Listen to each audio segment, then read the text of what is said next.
안녕하세요. 양이사의 금융계 양영빈입니다. 네, 이번 영상은 최근에 있었던 중국의 지급준비율, 지준율 0.5%포인트 인하한 거에 대한 얘기를 나누고자 합니다. 어, 우리가 지준율을 흔히 생각할 때 지급준비율, 중앙은행이 지급준비율을 인하했다. 이거는 이제 보통 확장적인 통화정책, 즉, 뭐 쉽게 얘기해서 시중에 돈을 푼다 이렇게들 많이 이제 이해하고 있는데요. 이게 중국 사정을 좀 잘 들여다보면은 또는 이제 중국의 통화 정책을 좀 더 깊이 들여다보면은 이게 반드시 그렇지는 않다. 이런 거에 관련된 이야기를 하고자 합니다. 여기에서 이제 제가 살펴보는 중국의 중앙은행, 즉 인민은행의 대차 대조표라든지 또는 통화 정책의 수단들을 보면은 미국의 페드의 통화 정책 수단하고 비교해서 좀 보면은 아마 이해가 쉽게 될 것 같아요. 오늘 준비한 영상에서는 그것 좀 자세하게 비교를까지는 하지 않고요. 향후에 그것을 한번 중국은 이렇게 하고 미국은 이렇게 하고 그 다음에 뭐 서로 공통점, 차이점 요거는 다음에 이제 준비하도록 하고요. 오늘은 좀 보다 더 중국이 어떻게 하고 있는지 지금 현재 중국 인민은행의 이 통화 정책의 기본적인 방향은 어떤 건지 그런 거에 대해서 한번 알아보고자 합니다. 먼저 12월 6일에 있었던 오늘은 제가 영상을 촬영하는 날은 12월 15일인데요. 중국의 은행가에서 15일 요건 매우 중요한 날입니다. 그 왜 그런지는 이제 차츰 말씀드리기로 하고요. 먼저 12월 6일에 미리 선포를 했어요. 12월 15일 오늘부터 지급 준비율을 0.5% 인하한다. 그래서 이제 대체적으로 보면은 중국의 지급 준비율은 뭐 어느 나라나 마찬가지인데요. 모든 은행이 일괄적으로 정해지는 것이 아니라요. 중요한 은행들 있죠. 뭐 우리가 중국의 중요한 은행 하면 뭐 교통은행, 초상은행, 공상은행 아주 이 자산 규모가 큰 은행들이 있는데 그런 은행들의 지급 준비율은 좀 높습니다. 대략 한 11%이 정도 되고요. 그 다음에 중소기업 좀 작은 은행들 좀 낮고 그 다음에 또 더 낮은데 뭐 저기 저 시골에 있는 또 농어촌 중심으로 한 그런 데 있는 은행들은 지급 준비율이 지금 한 5% 정도 되고 있는데요. 이것들을 쭉 이제 가중 평균하니까 대체적으로 8.9%에서 중국의 지급 준비율이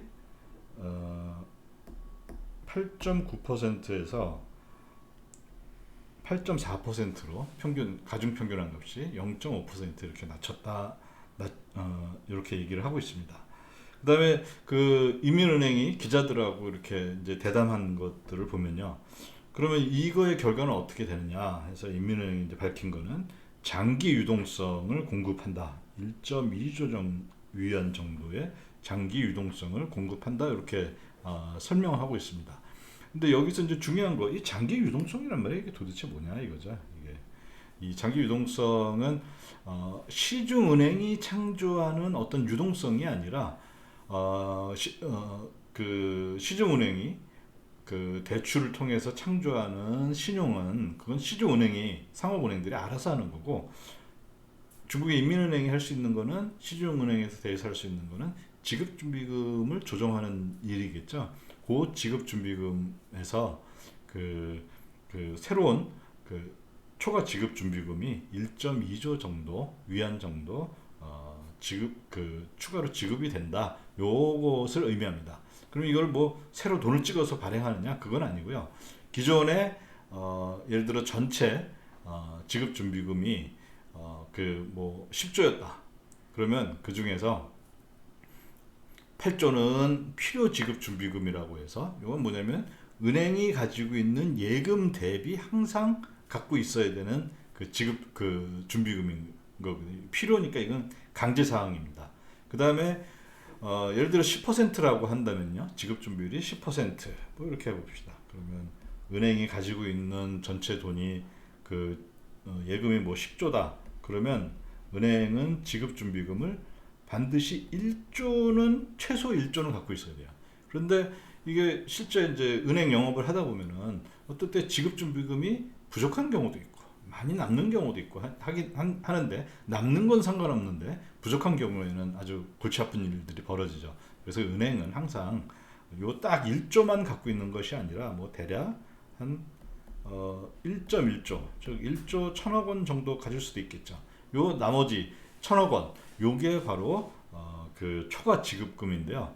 이 장기 유동성 공급 그 지급 준비를 인하하니까 1조가 필요한 거였는데 8천억만 필요할 수가 있겠죠. 8천억만 필요 지급 준비금이 되고, 그러면 거기서 2조 아니 2천억 남은 거는 그 초과 지급 준비금이 되겠죠. 그래서 그것을 의미합니다. 장기 유동성 공급했다라는 것은요. 그런 표현은.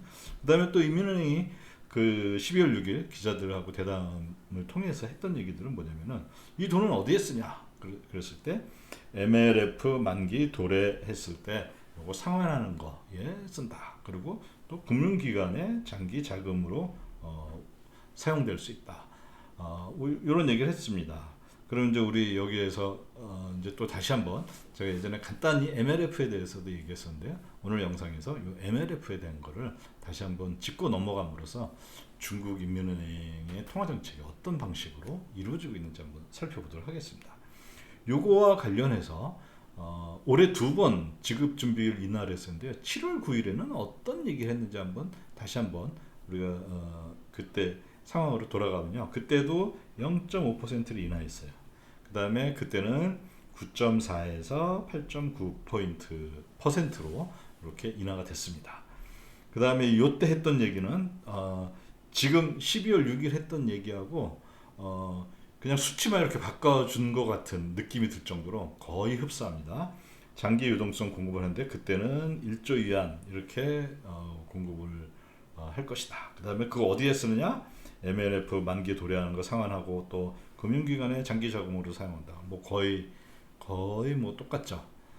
제가 여기 보시면은 8조, 7조 이렇게 썼는데 요거는 뭐냐면은 중국이 지금 어떤 추가로 그 지급준비금이 생기면, 초과 지급준비금이 생기면은 그거를 통해서 발생할 수 있는 최대 그 뭐랄까요, 저걸 보는 거죠. 최대 그 예금 창조액, 신용 창조액 이게 얼마인가 보면은 대략 지금 통화 승수라고 표현되는 그 값이 7 정도로 알려져 있어요. 그러면 1.2조니까 대략 한 뭐 7 곱하면은 한 얼마인가요? 8.6 7 곱하면 8조 정도, 이 정도 그 신용 창조 확대 그거를 가늠할 수가 있죠. 그 다음에 7월 9일에는 대략 한 7조 정도 이렇게 그 통화 확대를 우리가 생각할 수가 있는데요. 실제 데이터를 보면 꼭 그렇지가 않아요. 그러니까 요게 이제 굉장히 중요한 오늘의 포인트가 되는데요. 이런 것들이 어떤 식으로 이루어지고 있는지 한번 차근차근 한번 보도록 하겠습니다. 우리가 금융에 대해서 조금 관심 있는 분, 또는 뭐 경제학에 대해서 좀 어느 정도 잘 아시는 분들은 중앙은행의 지급 준비율 인하, 요거는 곧 확장적 통화 정책이다. 이거 아마 시험 문제에도 많이 나오죠. 다음 중 확장적 통화 정책인 것은 뭐 어쩌고 하면서 뭐 지급 준비율 인하 또는 뭐 그 정책 이자율 인하 뭐 이런 식으로 이렇게 보기들이 쭉 나오겠죠. 근데 보면은 이제 대체적으로 우리가 교과서에서 배운 거는 뭐냐면 지급 준비율 인하는 확장적 통화 정책, 이렇게 우리가 이제 우리 내리 속에 아주 강하게 박혀 있는데요. 이번 지급 준비율 인하를 보고서 제가 여러 개 뭐 미국의 그 학자들이나 평론가들, 또 우리나라의 또 여러 평론가들은 이걸 어떻게 평가하느냐 하고 쭉 봤는데, 대체적인 생각들은 뭐냐면은 지급 준비율 인하는 뭐 요즘 뭐 굉장히 여전히 해결되지 않고 있는 헝다 등의 부동산 기업들이 지금 굉장히 어렵죠. 그래서 이 얘네들을 살리려고 돈을 풀고 있다. 이런 식으로 굉장히 뭐라 그래야 되나요? 피상적으로 좀 현재 중국 상황을 이해하고 있는 듯한 느낌을 많이 받았습니다. 물론 그런 것이 없잖아 있겠지만은 제가 오늘 말씀드리고자 하는 거는 꼭 그게 다는 아니다. 그리고 지금 중국의 인민은행의 통화정책의 역사를 한번 우리가 쭉 보면은 요즘 어떻게 변하고 있고 과거는 어땠고 지금은 어떻게 변화하고 있는지 좀 우리가 실마리를 얻을 수가 있을 것 같습니다.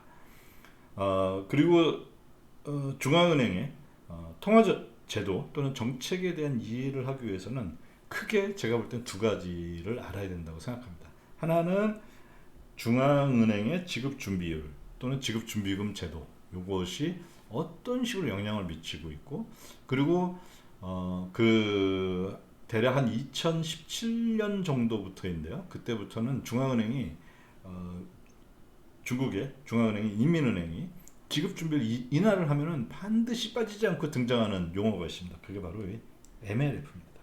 MLF를 얼마나 이번에 더 추가를 했고, 그 다음에 그 뭐 만기 상환이 도래해가지고 만기 상환을 했고, 요 얘기가 반드시 들어갑니다. 그 얘기는 뭐냐면은 거꾸로 중국의 통화 정책을 이해하는 데 있어서 지급 준비율 요거 하나만, 우리가 교과서에서 배운 그거 하나만 이해할 것이 아니라 도대체 이 MLF 또 뭐 많습니다.